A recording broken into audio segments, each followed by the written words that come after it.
Hi, you're watching Lossy Reviews, and this is my review for Porter Ricks and the album Biokinetics. Porter Ricks is a German duo consisting of Andy Melwig and Thomas Kohner. And this album actually came out in 1996, but it was reissued in January of this year. And I just think it would be an interesting thing to cover because it is sort of an iconic album. And it's also just relevant today, even though that it's an album that came out in the mid '90s. Biokinetics is really it's very hypnotic, and it's very much a soundscape that they're trying to produce here.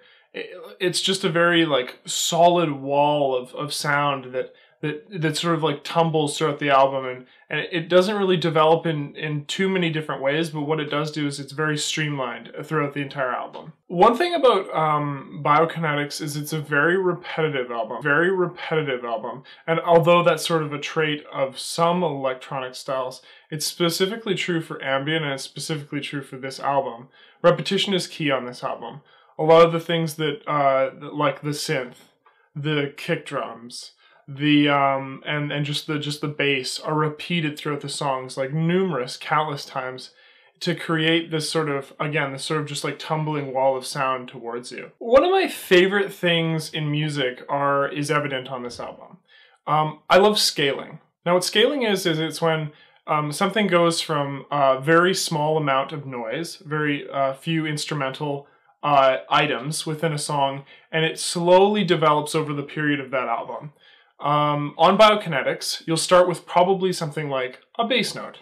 And throughout the period of the album, it'll slowly add things to that sound. There'll be little, there'll be a little bit of synth they'll add. There'll be clicks, pops, a kick drum or something like that gets added into the song over the period of that time. And so that scaling on Biokinetics is very effective, and it's done very well. And also, one of the things that I think is really interesting about this album is it's done very subtly. Generally speaking, with acts like, as an example, like Godspeed You Black Emperor, the way that they scale is very different than the way you'll hear scaling on Biokinetics. They'll do it in a very brash way, whereas on this album, it's very, very simplistic, and it's subtle, and it's just tossed in there very lightly that, it's a soft scale, I guess you could call it. They scale in a way that it's not something that you're going to immediately recognize, but after the song is done, you can go back and you can listen to the beginning, and you can listen to the end, and you can see that, oh wow, there's a huge amount of progression that was made there. Biokinetics is a bass album, and that's why I think they sort of get tagged as a dub artist a bit, because Biokinetics is just so bassy. It's relentless. It constantly hammers at you, especially on the song Nautical Dub. It's constantly there, and it's just like throughout all the songs for the most part. But like I said, especially on Nautical Dub, it's like pounding throughout the entire song. And that's something that's done really well in this album as well. It's the other thing about it is it's sort of interesting because the band Porter Ricks is named after a character from Flipper, and it's got this sort of nautical theme to it.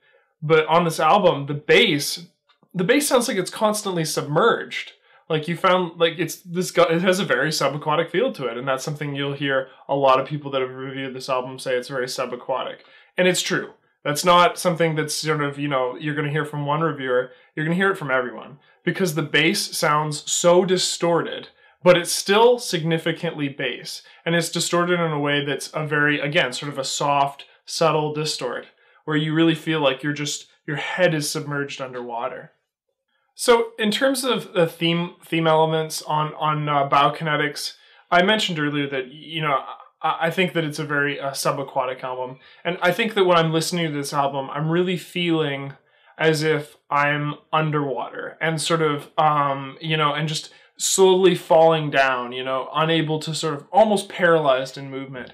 And it's just that constant, like, getting deeper, that bass that just keeps on relentlessly hammering at you. Like, the water's all around you. It just, there's definitely a feel of, like, paralyzation with the amount of noise and the amount of repetition. It's almost it's almost overbearing, but at the same time, it's fantastic and it's very subtle and interesting. On the final song on the reissue, now I'm not entirely sure if the Nautical Zone, the song is on the original 1996 release, but on the reissue, one thing that's really interesting about Nautical Zone, the song, is that upon the very final, like I think it's something like 20 to 30 seconds on the song, it's got this amazing like synth that just held synth that just like rises and rises and rises and rises. And what it feels like is it feels like throughout the entire album you're sort of falling deeper, deeper underwater, and there's more pressure and all these things. But at the very end of the album, it feels like you're rising out of it. You know, you can feel that change. You can feel yourself rising forth from the amount of bass and distortion and neat synthesizers in the kick drum and just being pulled out of the water as if you're sort of like just coming to the surface where it's lighter, and then you finally sort of escape. You know, fantastic element. And if you look for it and you really listen for it at the very last song, you'll see what I mean. It's very interesting. Biokinetics. I mean, I think it's a fantastic album. I think that I'm trying to look at it again in a way that's not looking at it as it was in the past, but I'm sort of looking at it as it is today. I think that it's a strong album, a very ambient album. Ambient doesn't appeal to a lot of people. It does appeal to me. I would say that this album is a 7.5 to an 8. Just a really, really cool album overall. Worth listening to. And, you know, thank you for watching my videos. And like, comment, subscribe, and we'll have something cool soon.